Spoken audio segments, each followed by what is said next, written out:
worked in cotton fields, and so we wear cotton on our body to keep ourselves nice and cool. We pour libations for those who put okra seeds in their hair. Therefore, we have gumbo on a regular. We pour libations for the midwife that ushered in all the babies that were born early in the beginning of this country. We pour libations for the wet nurses and the women who made sure that the world continued even when they were far away. We pour libations because before there was chattel slavery, there were people in the continent of Africa that made it possible for us to have math, that made it possible for us to have medicine, made it possible for us to know what it means to be conquering and safe. We pour libations for Queen Nzinga and Candace. We pour libations from Hannibal because he crossed the Alps. We pour libations for Imhotep because math and science still matter most in our lives. We pour libations because there were a people, when they named their children, the name had a meaning. It was a trajectory for what was to become. We pour libations because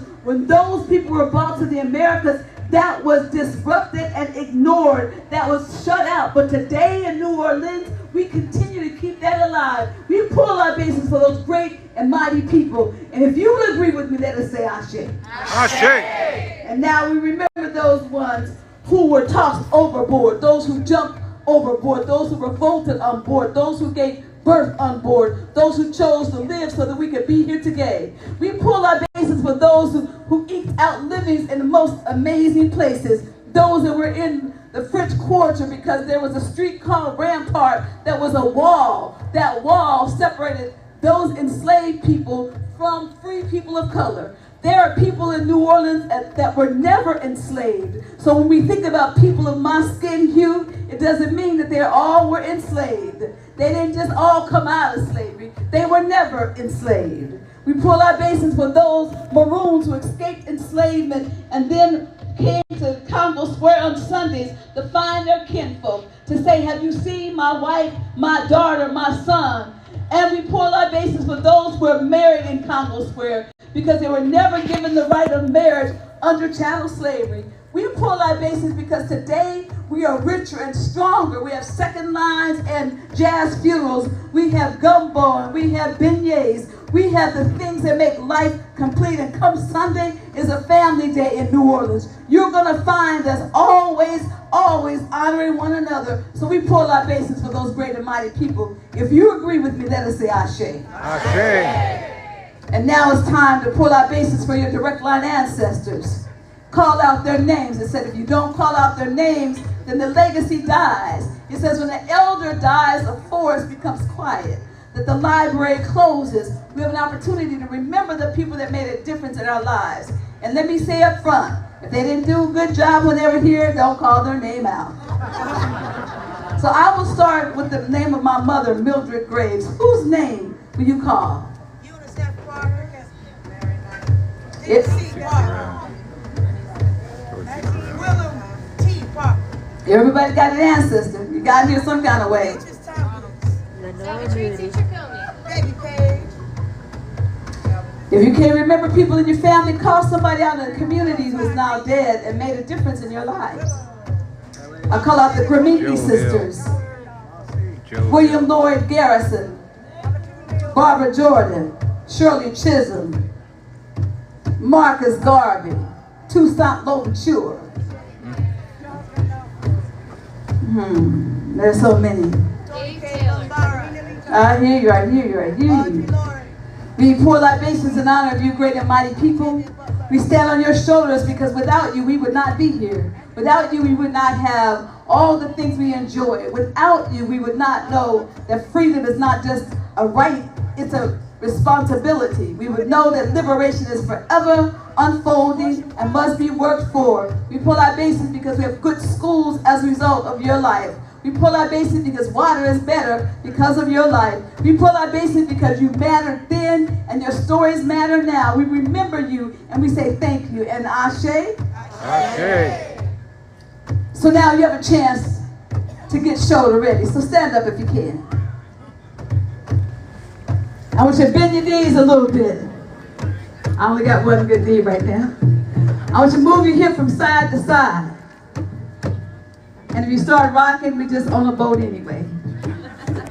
Now stand up taller than you've ever stood in your entire life. And square up your shoulders. And imagine that somebody will be standing on your shoulders. Whatever you have been called to do, you're invited to do it with excellence. If you're called to speak, then speak. If you're called to dance, then dance. If you're called to teach, then teach. If you're called to just make sure someone else is not lost, then do that. So we call that being shoulder ready. So I have to ask you, are there shoulder ready people in this room? Yeah. Will you speak out truth when it's not popular? Yes. Will you see people who have been treated invisible? Yes. Will you make sure that folks have safe shelter and good food to eat? Yeah. Will you make sure that the knowledge you have can be passed on to someone else? Yeah. Because that's what shoulder ready people. Now look at the person next to you, say shoulder ready. Shoulder ready. Person behind you, say shoulder ready. Shoulder ready. Now every now and then it's going to get hard, so I guess I have to ask you, if I fall down, would you help me get up? If I lean, will you help me straighten up? Yeah. If I'm wrong, will you tell me I'm wrong so I can correct myself? Yeah. Because that's what shoulder ready people do. So if you're shoulder ready, are you shoulder ready? Yeah. You sure you're shoulder ready? Yeah. Oh, you shoulder ready. These are shoulder ready people over here. Now that means if we're shoulder ready, we are ready to invite the next generation to come. Because what they need is for us to be in our place. So what do you want the next generation to have? What do you want them to have? What else? Justice. What else? Freedom. What else? They say whatever you say out loud, the universe acts on it. What do you want them to have? Freedom. Self-regulation, self-respect. I want them to have mentorship. I want them to be free to make a mistake, knowing that they can come out of it with some help from us. I want them to have good mentors and good guides. I want them to know that there's guidelines we all have to live by. I want them to have integrity and accountability, to live a responsibility. I want them to know that they are loved and they are part of a big village. I want them to have what is highest and greatest good. Do you agree with that? Yeah. All right, then let's tell them to come on. Everybody, just tell them to come on. Tell them to come on. Tell them to come on. Come on. Tell them we're ready. Tell them we're shoulder ready.